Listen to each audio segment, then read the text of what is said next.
I'm Rob Tracinski. This is Salon of the Refused, where we talk about ideas that are outside the mainstream. And what could be more outside the mainstream these days than advocating for free trade? My guest today is Scott Lincicome. Thanks for coming on, Scott. Well, thanks for having me. And Scott is someone whose brain has probably been hurting continually since about 2015 whenever anybody talks about trade and free trade and the possibility of a trade war. So what I want to talk about today for a few minutes is simply how goes the trade war?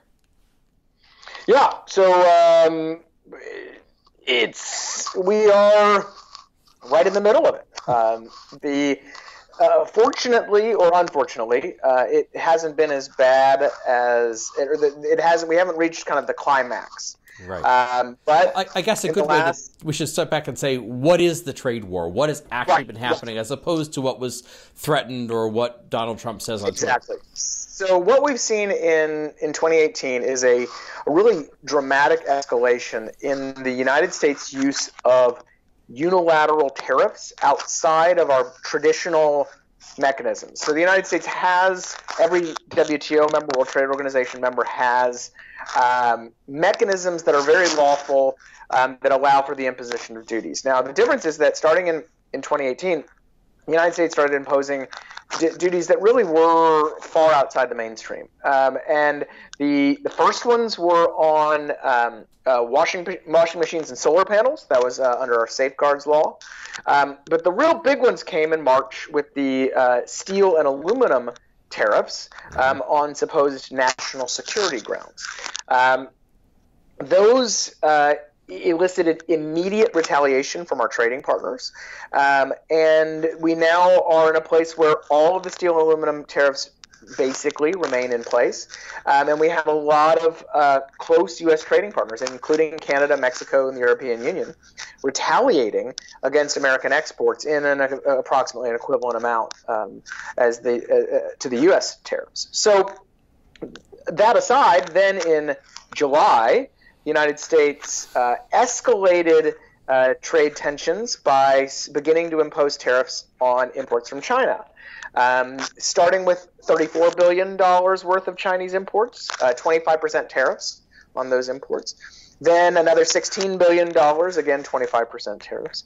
And then just a few weeks ago, the United States imposed 10% tariffs on another $200 billion in Chinese imports. So we're now at approximately $250 billion worth of annual Chinese imports, subject to some sort of unilateral U.S. tariff, with President Trump threatening to apply tariffs to the remaining $250 billion. So we import about $500 billion worth of stuff from China every year. And so, but right now we're halfway there. Another important thing to note, though, is that in January, the 10% tariffs are scheduled to increase to 25%.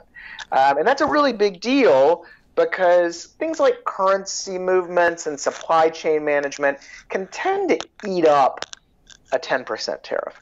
25% tariff, on the other hand, that's going to start causing pretty serious pain. One thing I found interesting is how the tariffs are being imposed. You say, in July we imposed tariffs. Well, that's an executive order decision. And it seems to me that, I know a little bit of the history of this, because it used to be protectionism was very popular.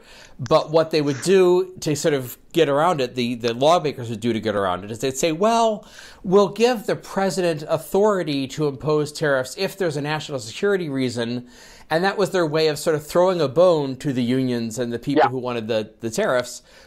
But with the understanding that the president's not really going to do that anyway, so it's okay. We've thrown them a bone, but we haven't really done anything. And it's almost like that, 30, 40 years of passing the buck and kicking the can down the road on that trade issue of cutting the difference between the two sides. It's like it's coming back to get us now because Donald Trump said, hey, great, I've got all this unilateral presidential authority. Yeah. So essentially what happened in the late 19th century, Congress was in charge of tariff setting. Congress has the constitutional authority to set tariffs under Article 1, Section 8 of the Constitution. The problem was that getting 535 people in Washington to set tariff policy is a very, very bad idea given the very clear political incentives to go ahead and tax foreign competition, right?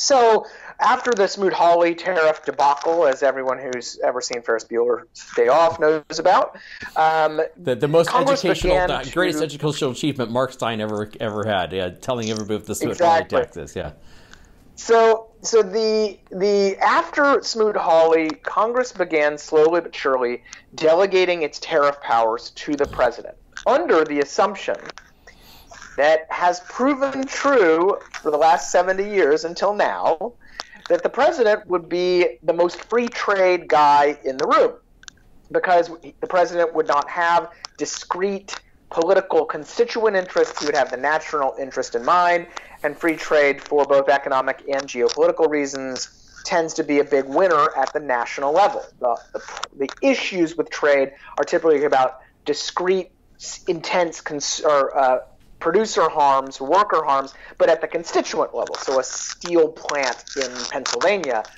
whereas we all, the rest of us receive these kind of more modest gains. So the idea was to give the president all of this tariff power because Congress couldn't be trusted with it, and the president could because he was going to be a free trader.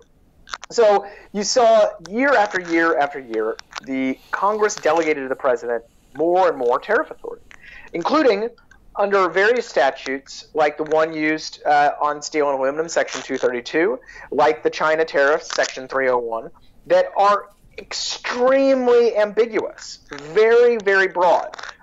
Section 232, for example, which allows for national security tariffs, doesn't even include a definition of national security. So that allows the president to do what he did, which is to basically say, well, economic security is national security, and therefore the steel industry was getting hurt. That hurts our economic security. Therefore, it hurts our national security. Boom, tariff. And because Congress has delegated this authority, the president is relatively unchecked when it comes to anything that can be done quickly to stop the tariffs. So, yes, there have been court cases filed, and those are working through the courts. But Congress can't really do much else except pass a law, which you need two chambers to pass the legislation, and then you would need to override an obvious presidential veto. Good luck. And so that has left President Trump relatively unchecked. And it is clearly not what Congress had in mind when they were delegating all of this power. Right. So we're talking about things like you're talking about retaliatory tariffs, and that's one of the costs of this, is that we have our major trading partners, who, including many of them are close allies of ours, who are now saying, oh, well, you're going to put tariffs, we'll put tariffs. So you get the harm from that. But I've also noticed that, one of the big laws of free trade is that when you do something to benefit one person over here, it always, by nature, harms somebody else over here. So, for example, it makes a big difference whether you're a user of steel or a maker of steel. Right. Yeah. So you mentioned the retaliatory costs. So, given the way the multilateral trading system works through the World Trade Organization, given the way that the United States is now pretty integrated into the global economy, we have a lot of exports, we have a lot of imports, but our exporters are getting hit by the retaliation. That's very simple. What's not so simple is the import side, the consumer costs, because it's not like China or Japan or the Europeans are launching steel at us. Every order of steel has a willing American buyer, an individual or a consumer or a company. Mm-hmm. So all of a sudden, those companies are faced with either paying the tariff, which they pay to the U.S. government, nice big tax bill, or paying dramatically higher prices for American steel or aluminum. Steel prices have gone up 25 to 50%. Because American steel producers are outnumbered by American steel consumers or metals consumers by 40 to 1 in terms of workers, far more GDP, all that kind of stuff. You end up having a lot more victims of the protection than beneficiaries. And that is precisely what we've seen so far. We've seen that American steel-consuming companies, metals-consuming companies, are getting hammered.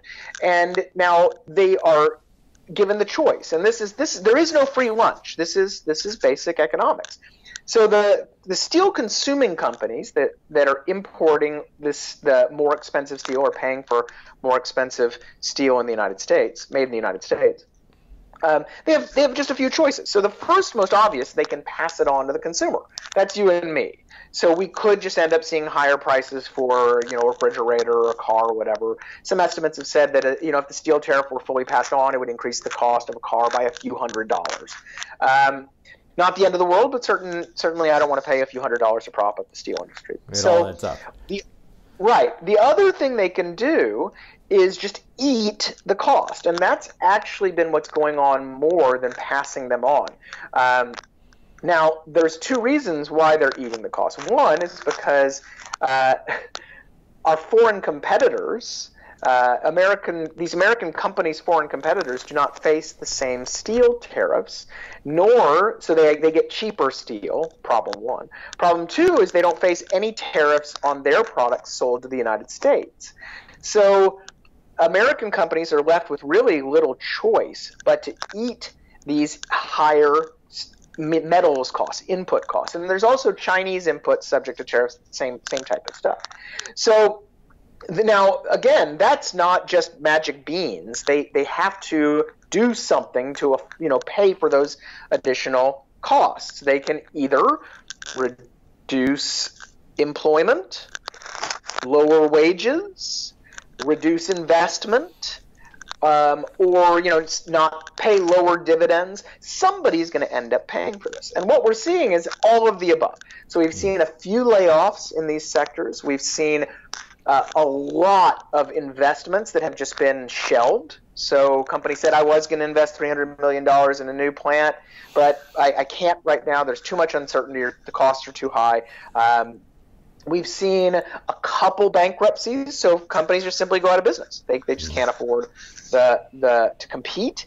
And then we've seen other shareholder issues, dividend issues, that kind of stuff. So these costs are kind of rippling through the economy, and we actually have seen them start to show up. Now that's all at a micro level, but we've actually seen this start to show up in kind of the more macroeconomic data. The third quarter GDP numbers that just came out a few weeks ago showed a dramatic drop in investment by American firms. We've seen also a significant drop in foreign direct investment in the United States. Now, certainly that's not all due to the tariffs, but you combine the anecdotal evidence of companies telling their shareholders, companies telling the Federal Reserve, telling the Trump administration they're not going to be able to invest, backed up by actual macroeconomic data, and you have a big mess on your hands. And we haven't even gotten to where the real retaliatory tariffs have fallen, which is agriculture. Right. Yeah. So the farmers are getting it every which way because they're paying more for things like farm machinery. And, there's a lot, believe it or not, I didn't really know this until this whole thing came up, but farmers actually use a lot of metal as well, whether it's aluminum or silos or whatever. So farmers are getting hit on the import side, but they're also getting hammered on the export side because there's America. We export a lot, believe it or not, but we export a disproportionately large amount of agriculture that's produced here. We essentially produce a lot more farm goods than we consume. So the obvious place for our trading partners to hit the most sensitive area, especially given farmers' political clout in Washington, is in our agriculture sector. So what we've seen is the biggest example is Chinese retaliation against American soybeans. Mm-hmm. China is the largest soybean market in the world, and Chinese purchases of soybeans have essentially stopped. And soybeans are a global commodity, but there is no market or markets big enough to absorb all of the Chinese demand or replace all of that Chinese demand. So American soybean prices have plummeted. American farmers are being forced to store them or sell them at a deep discount. But other sectors, tree nuts, for example, almonds and others out in California are getting hammered. Dairy, believe it or not, is getting hit pretty hard. Cheese sales to Mexico, very big deal, have collapsed. So all of this adds up. And what you're seeing, and I think we've seen it actually in the 2018 midterm results, is a lot more losers from the trade war than winners, both on the import side and the export side. And sure, there's no doubt there are a few winners. There have been a couple idled steel plants that have been brought online. Reuters estimates about 3,000 to 4,000 new steel workers have been hired. But, I mean, that's just a drop in the bucket in terms of the total U.S. economy, and it also pales in comparison to the economic loss we're seeing throughout the United States. And then the last thing to note about those jobs is that they're coming at a massive cost.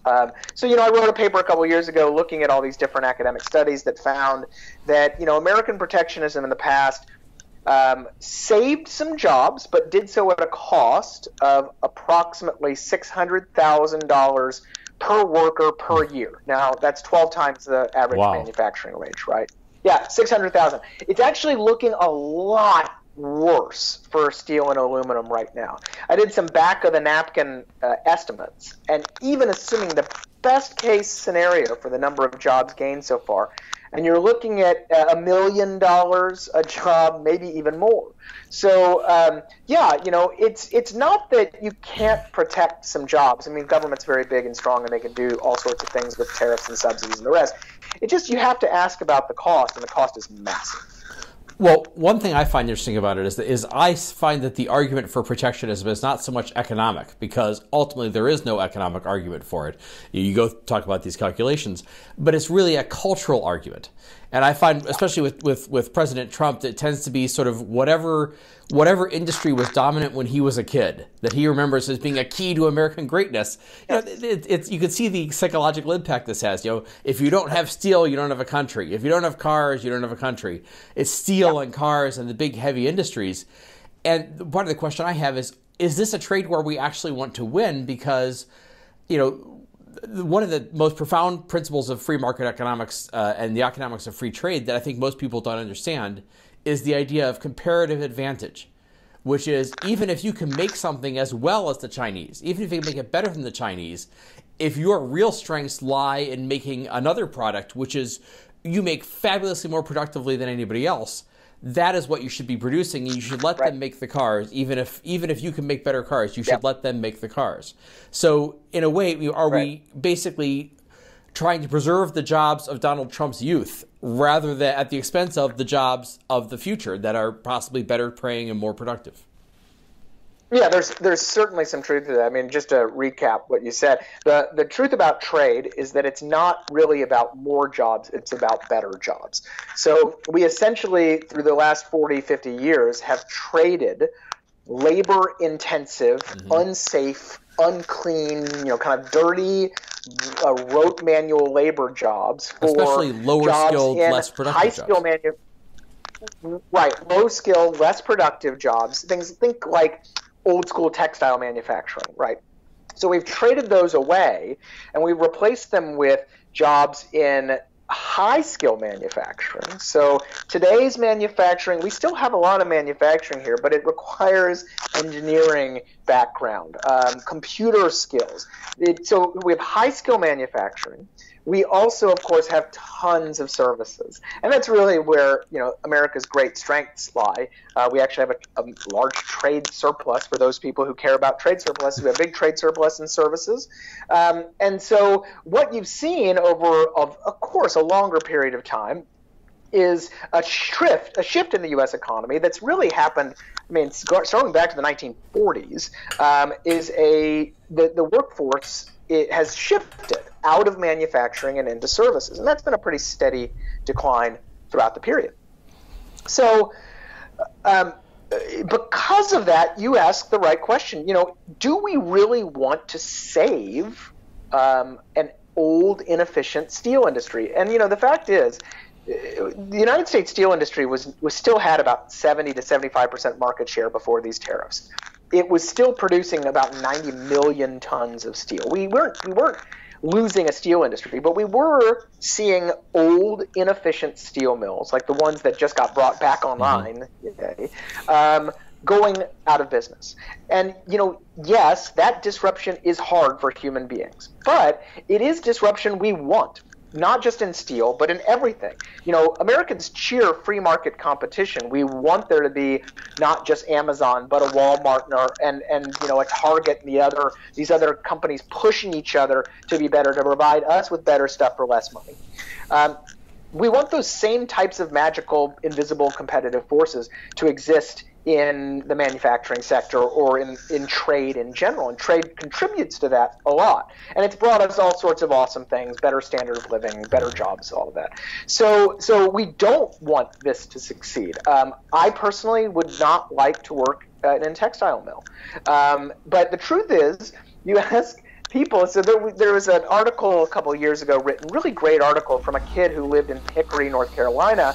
And the Wall Street Journal had written this very sad piece about how Hickory had been destroyed by Chinese manufacturing because gone were the textile and furniture jobs of these citizens' youth. Now all these factories were boarded up. What they failed to mention is that Hickory was actually doing a pretty darn good job of adapting and moving on to other things, be it logistics or high-skill manufacturing, the rest. You go to places like Spartanburg, South Carolina, that has a shiny new BMW plant that churns out more BMWs than any place on the planet. Well, Spartanburg used to be a textile town. So, these types of moves are good.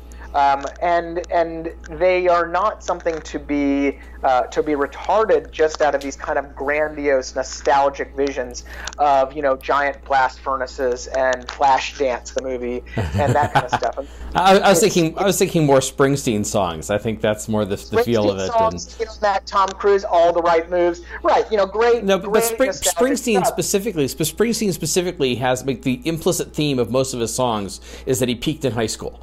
Right, it's all about how much everything was better when he was a kid and back in the old days. And in Trump's world, there is this romanticism, this idea that for some reason there is more value in a dirty, low-skill manufacturing job than there is in a services job that is also blue-collar, but simply not at a steel mill with, the giant molten steel coming out of the blast furnace and all that kind of nonsense. I mean, we still have a ton of blue-collar jobs in this country, and in fact, there are far more blue-collar job openings than we actually have workers right now, whether it be in construction or the trades or logistics and transportation, moving, all the stuff we trade. So we still have these jobs. It's just, again, they're different.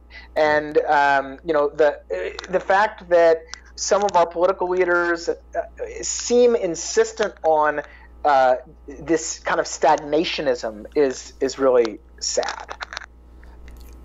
Regardless of whether we want to win this war, do you think it's even possible to put global capitalism back, put that genie back in the bottle? Yeah. Well, and that's another great point.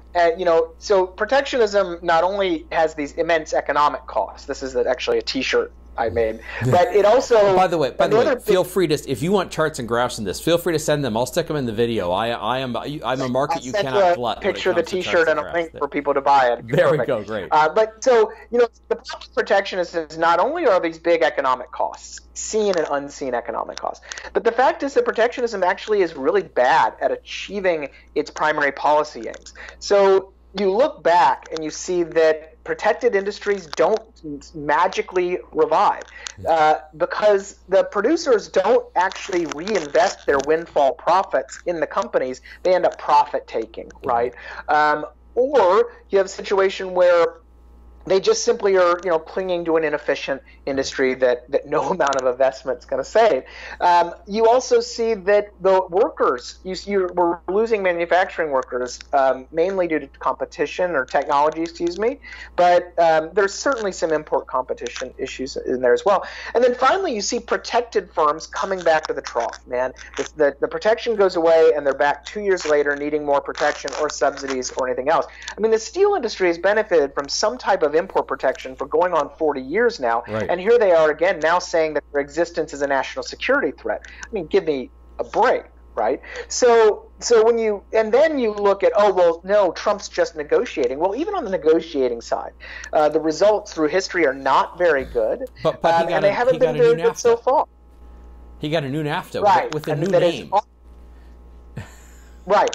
That is almost the same as, or very, very similar to the old NAFTA, and was something that Canada and Mexico, in terms of modernization, wanted to do anyway, and they did it, of course, through the Trans-Pacific Partnership. Right. So the fact is that protectionism just is not a very, it's costly, but it also just doesn't work very well in its primary policy aims. And that even leaves aside the notion of all the cronyism and all the political corruption.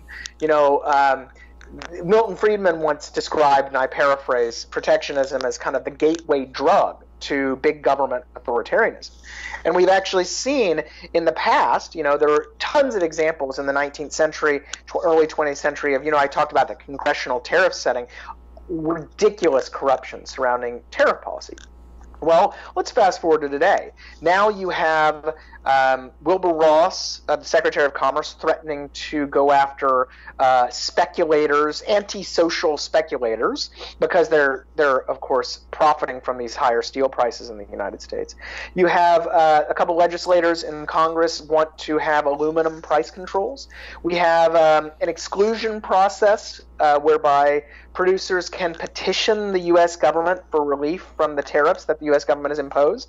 So you got to hire a lobbyist, you got to do all that kind of great stuff. Lobbying expenditures, speaking of that, on trade have exploded in the last 18 months. The president has funneled about $14 billion worth of extra subsidies to American farmers that are hit by the trade war. He's expanded the ethanol program. I mean, you go on. I find on, that right? I find the subsidies to the farmers interesting, because here's the pro-free market, pro-individual responsibility party supposedly saying, okay, we're going to kill your market so you can't sell things, but then we're going to subsidize you. It was Reagan who said, what did he say? If it moves, regulate it. If it keeps moving, if it moves, tax it. If it keeps moving, regulate it. If it stops moving, subsidize it. And that's what he's basically done to agriculture. It's exactly what's going on, and so you go over and over, and you see that the political dysfunction that this stuff is creating is again, it's just right out of the textbooks. There's nothing new here. It's just we're reliving history. I guess my last question then is, how did we lose this battle? Because there was something of a consensus for free trade. I mean, the Democrats, I remember NAFTA, how it came into being. The Democrats under Clinton moved to the right and passed a free trade bill, which I thought would never happen. Yeah. So how is it that we had this sort of international consensus, all these rounds of free trade agreements? How is it that we lost, or at least are losing at the moment, this argument? Yeah. So, well, two things. One is, it's funny, if you look at the actual public opinion polling, we're not losing the argument. So trade and globalization are more popular right at this moment than at any time in American history. It's actually quite surprising, I think, to a lot of people, given our political leadership. And that's really the problem, political leadership. What we've seen in the past 15 years or so is a rather steady erosion in politicians willing to take kind of the politically courageous free trade position. Because let's face it, free trade's complicated, it's counterintuitive. There are very easy ways to pay off domestic constituents and get what you want in trade protectionism. Well, starting in the George Bush administration, we saw congressional Democrats move hard against trade. And they did so for purely political reasons. At the same time, then President Obama started pushing for the Trans-Pacific Partnership late in his term, and that got Republicans in on the, let's pretend to be protectionist game. And then Trump came along and really blew it all up. And then you combine that with some legitimate economic issues. China's rise has been very disruptive. And of course, at the same time that trade and technology are being more disruptive, our politicians are doing everything in their power to make things less dynamic, whether it be through occupational licensing or other types of labor regulation, that kind of stuff. So we have this confluence of some economic issues, but surmountable ones, combined with an almost insurmountable political wave. And so we're in a really weird place right now. Now, I think there's some hope Because like I said, the public is generally not down with straight protectionism. Republicans right now support tariffs, but they do so more because Trump does.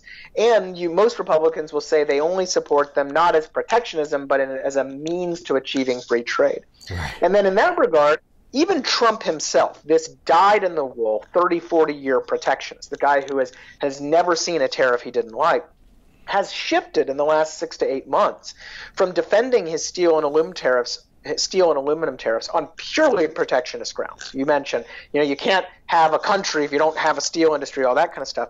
These days, he doesn't say that very much anymore. Instead, what does he do? He says, these are a negotiating tool for me to get freer trade. Right. So it seems that even our protectionists are making free trade arguments. So that's a little silver lining. And look, I'm not holding out hope that, I'm going to wake up in 2 years and all of a sudden we're going to have free trade paradise. But it is interesting that I think that, as you mentioned, kind of the forces of globalization, all this cool stuff, this smartphones I'm talking to you right now on, all of this stuff has really created an expectation and a quality of life that Americans are just not very willing to give up, and for good reason. And for that reason, for this kind of bottom-up pressure to support the global trading system, I think will continue. The only thing, though, we need is more checks on our political class. Well, I take heart from the fact that this is a battle that we've won before, and hopefully we can win it again. My guest today has been Scott Lincicome of the Cato Institute and a tireless defender of free trade. Thanks for talking to me, Scott. And thank you for listening. This has been Salon of the Refused. I'm Rob Tracinski. You can support us at Patreon at Salon of the Refused, and you can find out more of my writing and my commentary at the Tracinski Letter, tracinskiletter.com. Thank you for listening.